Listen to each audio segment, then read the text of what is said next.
The air inside La Horizon is filtered, chilled to exactly 68 degrees, and carries the faint, metallic scent of expensive ozone and white truffles. It is a space designed to make you feel small. The ceilings are vaulted in a way that swallows sound, leaving only the rhythmic, percussive clink of Christofle's silver against Limoges porcelain. I stood at the mahogany lectern, my charcoal gray suit, super 150s wool, bespoke, understated, blending into the shadows of the foyer. To the uninitiated, I looked like a mid-level consultant. To the trained eye, the lack of a visible logo is the ultimate flex. But Julian, the maitre d', has a gaze that only registers the obvious. He was currently occupied with a couple whose wealth was loud, vibrating at a frequency of gold Rolexes and heavy perfume. Julian's eyes flickered to me for a microsecond. It wasn't a look of greeting, it was a visual triage. He saw the lack of a silk tie, the sensible shoes, and he triaged me straight to the bottom of the stack. He returned his focus to the couple, his voice a honeyed rasp of practiced subservience. "Of course, Mr. Sterling, your usual table by the glass. The vintage Krug is already chilling." I waited. I didn't check my watch. Checking your watch signals that your time is governed by someone else. I simply watched the mechanics of the room. I watched the way the waiters moved in a synchronized predatory glide. I watched the hierarchy of the floor, how the Tier 1 guests were treated like deities, while those at the periphery were handled with a polite, refrigerated indifference. Finally, the foyer cleared. Julian adjusted his cuffs, his expression shifting from a sycophantic grin to a mask of bored professionality as he turned to me. "Do you have a reservation, sir?" He didn't look at the screen. He looked at my collar. "Under Vane," I said, "for 8:30. He made a show of scrolling through the digital ledger. I knew the entry was there. I had confirmed it 3 times. It was a primary booking, flagged for a high-value client. "Ah, yes, Mr. Vane. It seems we've had a slight clerical overlap. The dining room is currently at capacity for our priority members. If you'd like to wait at the bar, we might be able to squeeze you in near the kitchen pass in 45 minutes. It was a classic soft rejection. In the world of high-end hospitality, they don't tell you no. They make the yes so inconvenient that you choose to leave. They filter the blood to keep the body pure. "The bar is fine," I replied. My voice was level, devoid of the irritation he was fishing for. I sat, and I watched. For the next 90 minutes, I became a ghost. I watched 3 different parties arrive without reservations, all of them bearing the aesthetic markers of the right people. Julian ushered them in with a theatrical flourish, bypassing me every time. At 10:15 p.m., a server finally approached me, not with a menu, but with a check for the single sparkling water I ordered. "We'll be closing the kitchen shortly, sir. Perhaps another night." He said it with a smirk that didn't reach his eyes, a smirk shared with Julian, who was watching from the lectern. They'd decided I was a tourist, a looky-loo who saved up for a month to afford a single steak. They wanted me out so they could close the books and drink the leftover Bordeaux. I looked at the check. Then I looked at Julian. He offered a tight, dismissive nod, already turning his back to assist a regular with their coat. They thought they were protecting the sanctity of their club. They thought status was something you wore on your wrist or shouted into a phone. They didn't realize that I wasn't there to eat. I was there for an audit. I pulled a thin, matte black fountain pen from my pocket. I didn't sign the check. Instead, I wrote a single string of 12 digits on the back of the slip, the routing number for a holding company based in the Cayman Islands. I stood up, leaving the check face down on the marble. As I walked towards the exit, I felt Julian's eyes on my back, likely preparing a witty remark to the waitstaff about the commoner who couldn't take a hint. He had no idea that while I was sitting at that bar, my legal team was finalizing the digital ink on a transfer of leasehold. He didn't know that the parent corporation, the one that owned the very ground he was standing on, had just undergone a silent liquidation due to a series of predatory debt acquisitions I had initiated 6 months ago. I stopped at the door and turned back. Julian was picking up the check, his brow furrowed as he looked at the numbers I'd left. "Mr. Julian," I said, my voice cutting through the ambient hum of the room. "The service tonight was exactly what I expected. Efficient, selective, brutal." He looked up, a sneer forming. "I'm glad you understood our standards, Mr. Vane." "Oh, I understand them perfectly," I said, a cold smile tugging at the corner of my mouth. "Which is why I've decided to ensure no one else has to experience them for a very, very long time. I'll see you tomorrow morning. Wear a suit you don't mind getting sweat in." I walked out into the crisp night air. Behind me, the heavy oak doors of La Horizon swung shut. The trap was already clamped shut. They just hadn't felt the teeth yet.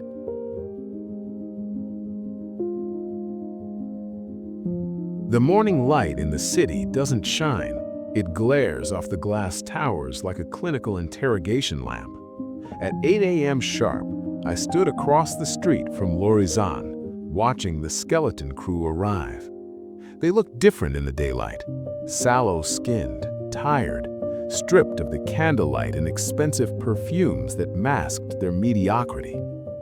I crossed the street. The heavy oak doors were locked, but I didn't knock. I leaned against the cold stone pillar and waited for the man of the hour. Julian arrived at 8:15 a.m. He was dressed in a sharp navy trench coat, carrying a leather briefcase that likely cost more than his monthly salary. He saw me and stopped, his hand frozen on the brass key. "Mr. Vane," he said, his voice flat, exhausted by the mere sight of me. "The restaurant doesn't open for service until 6, and as I believe we established last night, we are fully committed for the foreseeable future. There is no need for you to haunt the entrance." "I'm not here for a table, Julian. I'm here for the keys." He let out a short, sharp bark of a laugh. "The keys, right. I suppose you're the new landlord, or perhaps the King of France? Please, move along before I have the building security remove you for vagrancy." I didn't move. Instead, I checked the time on my phone. 8:16 a.m. On cue, a black Mercedes S-Class pulled to the curb. Out stepped Marcus Thorne, the lead counsel for the Sterling Holloway Group, the conglomerate that until roughly 11 minutes ago held the primary lease on this property. Marcus looked like he hadn't slept, his eyes were red-shot, and he was clutching a thick manila envelope as if it were a life preserver. Julian's posture shifted instantly, the arrogance drained out of him, replaced by the shivering eagerness of a lapdog. "Mr. Thorne," a surprise. If I'd known the board was visiting, I would have had the staff. "Shut up, Julian," Thorne snapped. He didn't even look at the maitre d'. He walked straight to me and handed me the envelope. "It's done.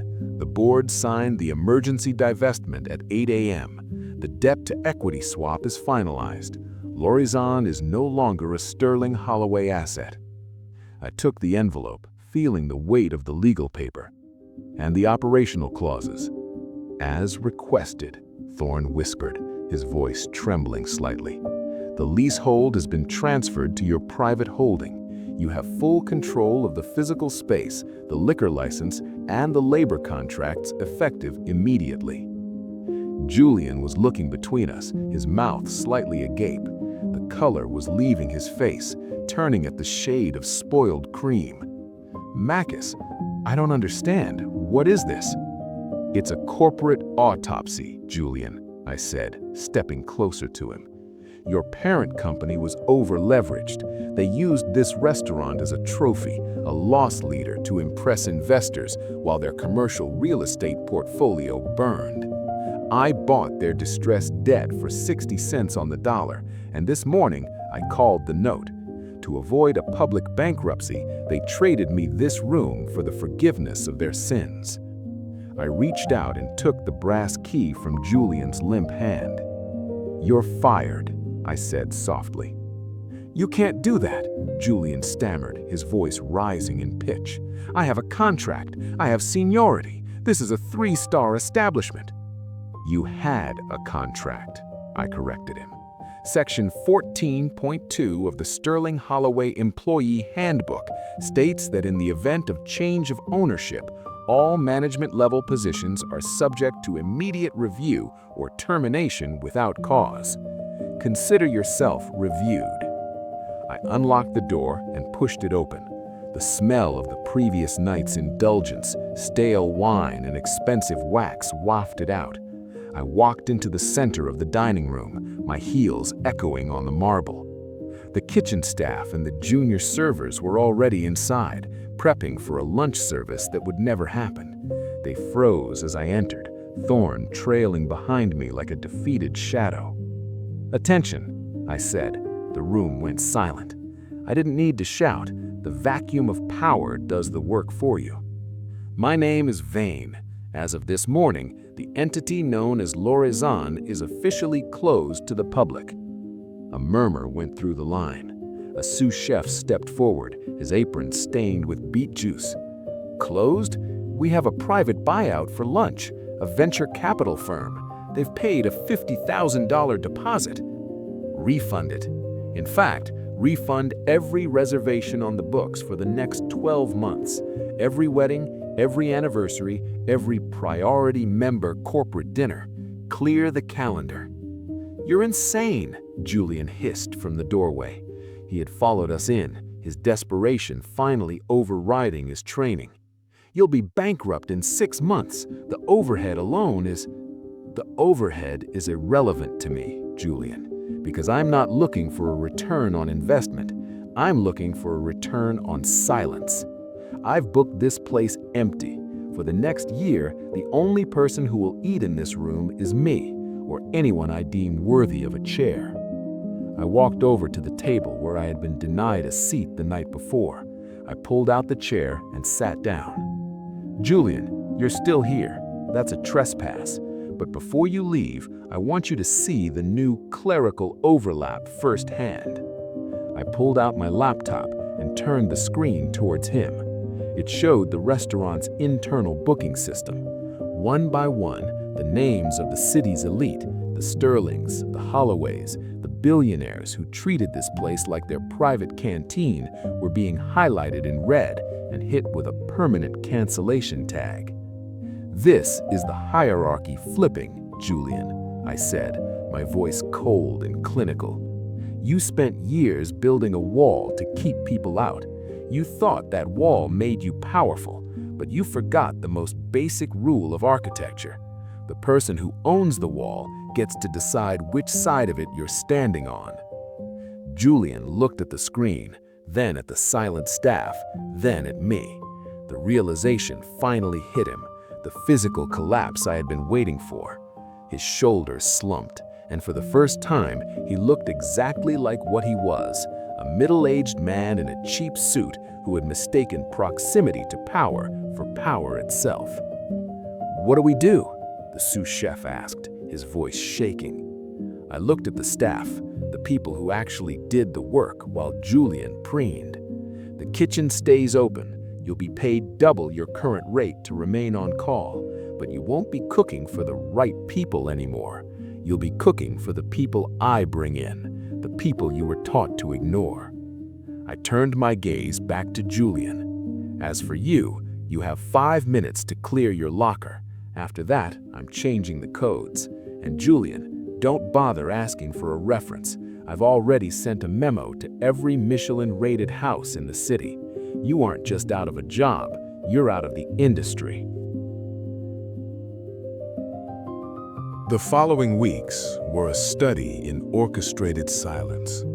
While the city's social elite scrambled, their panicked voicemails piling up like digital debris, L'Horizon became a tomb of gold and velvet. I kept the lights dimmed to a low amber glow.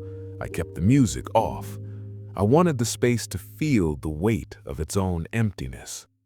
The reform began with the internal purge. I sat in the office Julian once occupied, a cramped, wood-paneled room tucked behind the wine cellar, and deconstructed the payroll. I found the kickbacks, the discretionary tips that management had been skimming from the runners, and the predatory NDAs designed to keep the kitchen staff silent about the toxic culture. I liquidated the management tier entirely. In their place, I promoted from the bottom. The prep cook who had been stuck peeling potatoes for 4 years despite a culinary degree from Lyon, head of operations. The dishwasher who spoke 4 languages but was told to stay out of sight, head of guest relations. Then came the justice seatings. Every Tuesday night, I opened the doors, but the black cars that pulled up weren't carrying CEOs or hedge fund managers. They were carrying the people who actually kept the city's heart beating. The night shift nurses from the municipal hospital, the public defenders working out of cardboard boxes, the teachers from the underfunded districts in the South End. I sat at my table, the same one Julian had denied me, and watched them. I watched the initial hesitation, the way they touched the heavy silver as if it might break, and then the slow, beautiful realization that they were the right people now. It was during the 3rd month that Julian returned. He didn't come in a Mercedes this time. He arrived on foot, his trench coat wrinkled, his hair lacking the sharp, gelled precision of his former life. He bypassed the new hostess, who greeted him with a polite, terrifyingly professional "Good evening, sir," and walked straight to my table. He didn't scream, he didn't demand. He just stood there, looking at a room full of social workers enjoying a tasting menu that cost more than their monthly rent. "You're destroying it," he whispered, his voice cracked and dry. "This place was a temple. It was about excellence. It was about the height of human achievement, and you've turned it into a soup kitchen for the mediocre." I didn't look up from my plate. I was dissecting a piece of Wagyu beef with a precision that would have made a surgeon proud. "Sit down, Julian. You look like you haven't eaten a proper meal in weeks." He hesitated, then sank into the chair opposite me.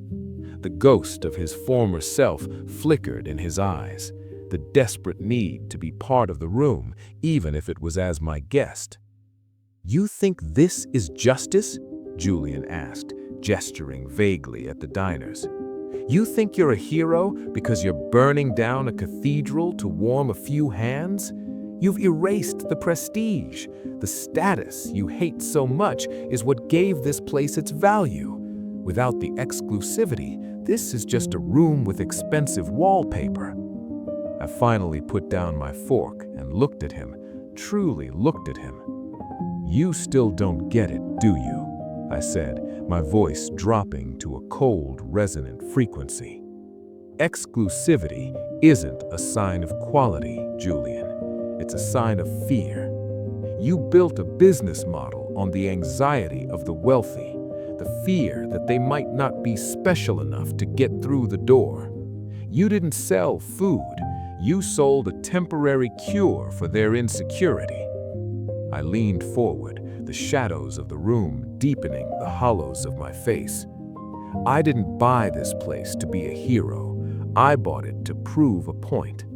You told me that night that the room was at capacity. You lied because you looked at my worth and saw nothing. But worth isn't something you can calculate by looking at a suit or a bank statement." I pulled a single sheet of paper from my breast pocket and slid it across the table.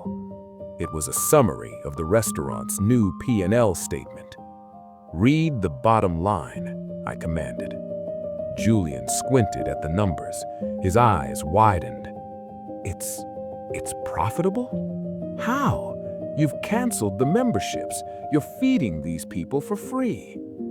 "I'm feeding these people for free, but I've turned the wine cellar into a private acquisition vault. I'm selling the vintage inventory, the bottles you were saving for the sterlings to international collectors at a 400% markup. I've turned the brand of l'Horizon into a legend of the unreachable. The more I refuse to let the billionaires in, the more they offer to pay for a single bottle of the wine they can no longer drink here. I smiled, and it was a sharp, predatory thing. The toxic elite you worship are so desperate to be included that they are literally funding the meals of the people they used to look down on. They are paying me for the privilege of being rejected. That, Julian, is the ultimate high-stakes reality. I'm not just running a restaurant, I'm running a tax on arrogance. Julian looked around the room, the reality of his own obsolescence finally settling into his marrow. He was a relic of a dead philosophy. He had spent his life guarding a door only to find the person he was keeping out owned the house. "What happens when the year is up?" Julian asked quietly. "I'll probably turn it into a library," I said, standing up, "or a park. Or maybe I'll just leave the doors open and let the dust settle, because the lesson has been taught. Status is a shadow, it's a trick of the light. But power? Power is the hand that moves the lamp." I turned to the new head of guest relations, the man who used to wash Julian's dishes. "Mr. Julian is leaving now. Please ensure he finds his way to the street, and give him a loaf of the brioche to take with him. I'm told it's excellent this evening."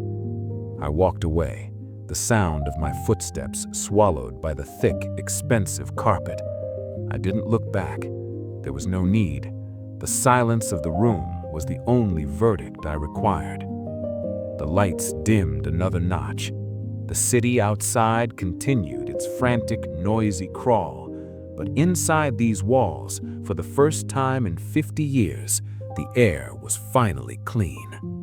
The dossier was closed. The audit was complete.